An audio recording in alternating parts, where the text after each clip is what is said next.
decided that this resistance is not one that can be intimidated. This is sickening, okay? It's sickening. And this has to stop.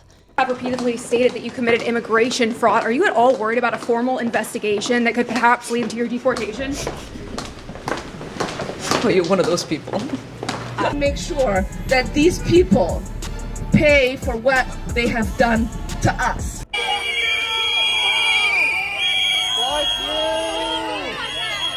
She's a total scam artist. Anybody knows it. How do you let her get away with it?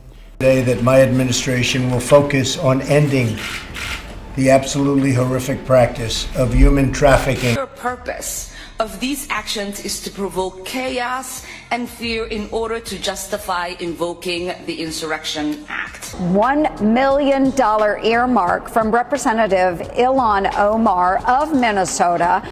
200 children vanished without a trace.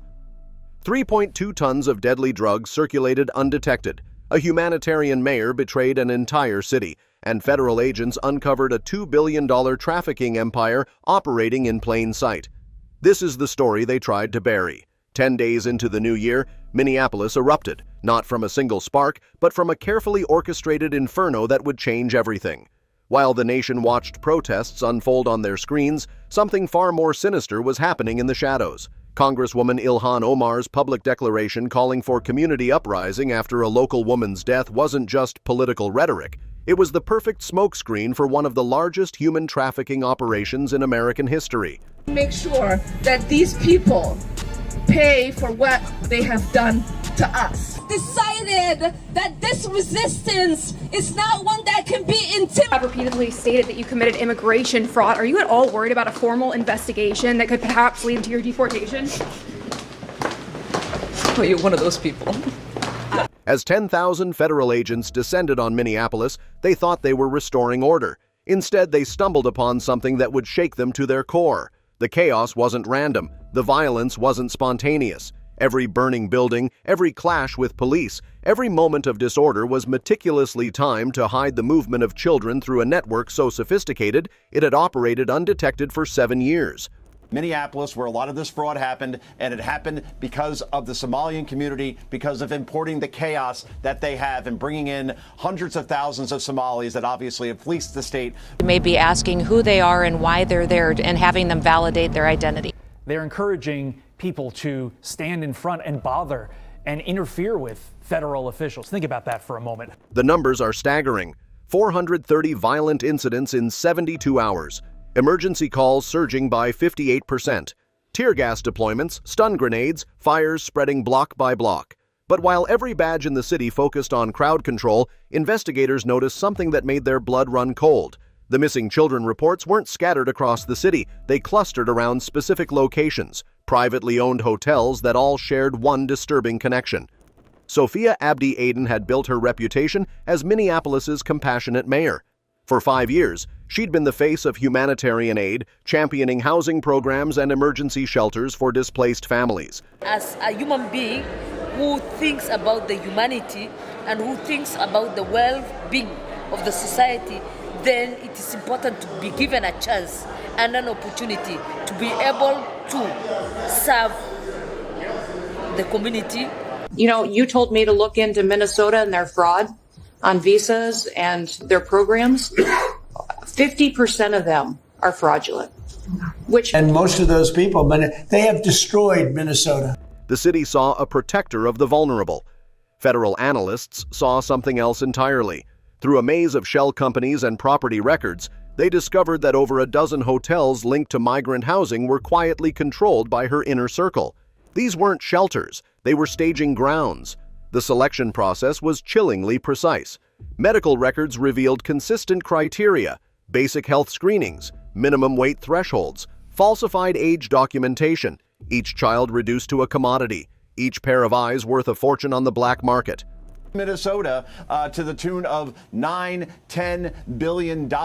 No one's denying that, I guess, except for Ilhan Omar, who is living in an alternate universe. This is sickening, okay? It's sickening. And this has to stop. National Progressive Caucus has adopted an official position to hold ICE accountable. Our caucus members will oppose all funding for immigration enforcement in any appropriation bills until meaningful reforms are enacted to end militarized policing practices. And I went to 16 of them. I've actually been to about 70 of them. They don't exist. Intelligence agencies traced export routes to 5 countries where corneas commanded premium prices: China, India, Mexico, Pakistan, Brazil. The annual revenue exceeded $1.8 billion, laundered through accounts spanning 5 continents. But human organs were just one stream of profit.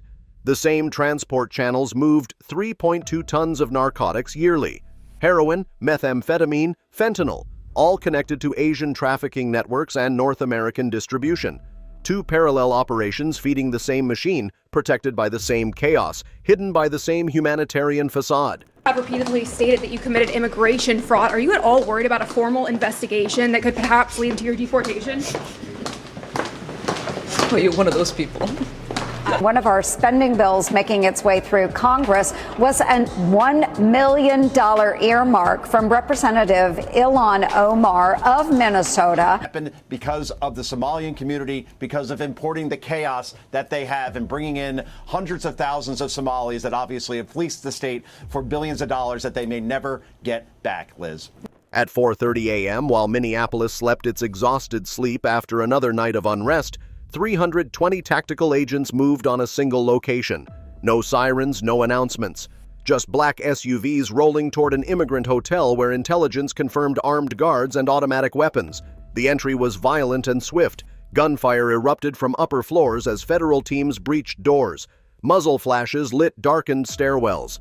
In less than 3 minutes, resistance crumbled. What agents found behind those sealed doors would haunt them forever. 200 children, not estimates or projections, but 200 confirmed victims aged 8 to 17. Many unconscious, sedated to prevent panic. Hands bound, mouths taped, numbers written on wrists like inventory tags. Medical teams rushed to reverse sedatives and stabilize dangerously low heart rates. 1 hour later, investigators said, and many wouldn't have survived transport. Behind reinforced walls, agents discovered 1.3 tons of narcotics packed for export.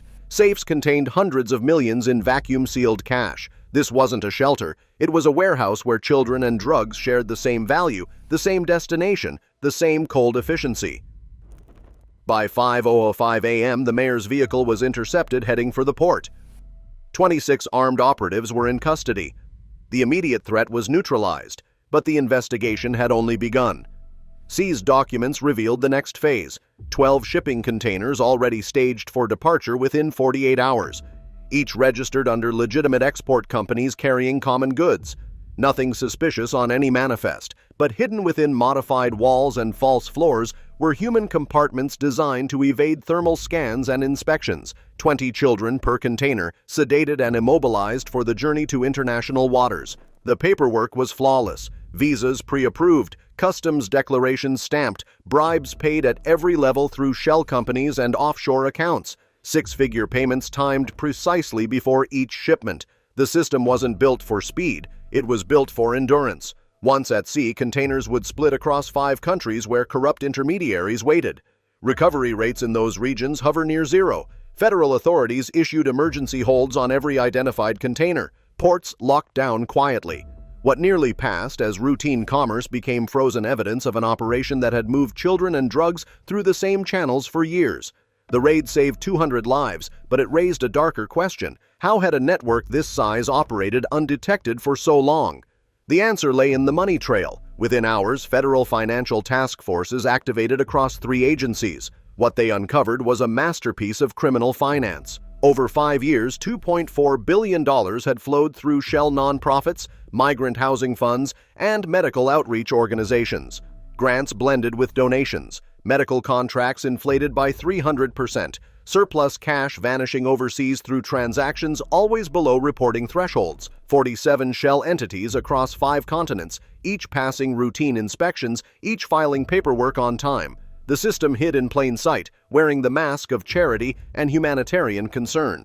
Human trafficking profits merged seamlessly with drug proceeds. The same accounts paying port facilitators received deposits from narcotics distribution.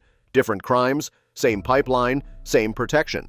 But protection wasn't just financial, it was institutional. Several Justice Department officials resigned today. It all concerns the investigation. At least 6 top prosecutors in Minnesota are resigning. So there's now 6 vacancies in the U.S. Attorney's Office in Minnesota. Senior prosecutors, including the head of fraud investigations, resigned in the last 24 hours. Thompson, the lead investigator into the massive fraud here in Minnesota, has resigned. He is well respected by many in the U.S., the state here, and local leaders. Half a dozen federal prosecutors have resigned. When you have new attorneys that have to learn the case and start doing it from scratch, that puts you behind. Within 48 hours of exposure, 9 senior officials quietly resigned. No explanations, just personal reasons and family matters. Court records revealed 37 child welfare reports sealed or delayed over 3 years. Warrants unsigned, site visits deferred, continuances approved during periods of convenient unrest. This wasn't negligence, this was coordination. Email traffic showed careful communication between administrators, legal clerks, and intermediaries. Language neutral, intent clear. Slow things down. Wait for attention to pass. A secure server hidden behind a non-profit website contained the most damning evidence. Spreadsheets tracking protest activity, media focus, public outrage levels. When unrest spiked, shipments accelerated. When attention fell, operations slowed. Chaos wasn't a complication. It was a business model. Federal agents arrested 14 logistics brokers, 6 document forgers, 11 port intermediaries. Not street criminals, but professionals who made trafficking look like paperwork. When the mayor was formally charged, phone logs placed her staff in contact with facilitators hours before inspections were delayed. Financial transfers linked her associates to offshore accounts holding $410 million. 23 officials and facilitators faced federal charges. International arrest warrants targeted 18 more across 5 countries. The shield of protection built over years crumbled in days. But the damage assessment was sobering. Analysts concluded the network had operated for at least 7 years, maintaining profit margins above 98% while losing less than 2% to law enforcement. The rescued children became the immediate priority. 70% showed signs of prolonged sedation, 36 required cardiac monitoring, 14 treated for severe respiratory suppression. Doctors confirmed that 6 to 8 hours more would have meant fatalities. Recovery wouldn't be measured in weeks but years. Federal emergency allocations exceeded $120 million for long-term care, trauma counseling, and identity protection. Ports across America quietly revised protocols. Thermal scan upgrades, randomized checks increased by 43%, humanitarian cargo reclassified for enhanced scrutiny, security improvements designed to work best when unnoticed. Congressional committees launched inquiries into oversight failures, temporary exemptions that became permanent loopholes, inspections deferred indefinitely, reporting requirements diluted in the name of compassion.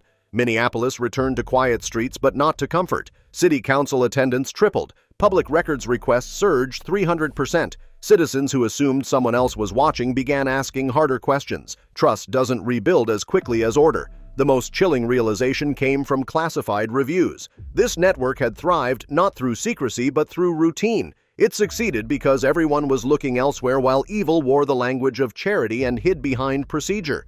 Federal officials made one thing clear. This wasn't an isolated incident but a warning. Networks like this don't disappear when exposed. They relocate, adapt, wait for the next moment when attention drifts and oversight relaxes.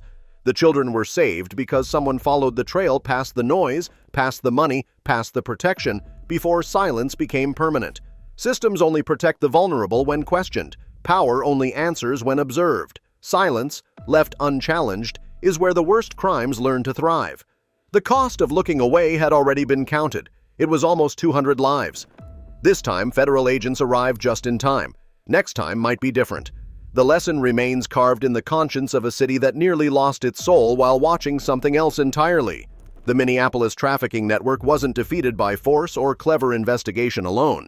It was exposed because someone finally asked why chaos and charity occupied the same space, why humanitarian funds flowed like water while children vanished like smoke, why a city's protector needed so much protection herself. Sometimes the most dangerous corruption follows every rule, fills every form, and smiles at every camera. Sometimes evil doesn't announce itself, it volunteers to help. That's it for today, folks. See you in the next video.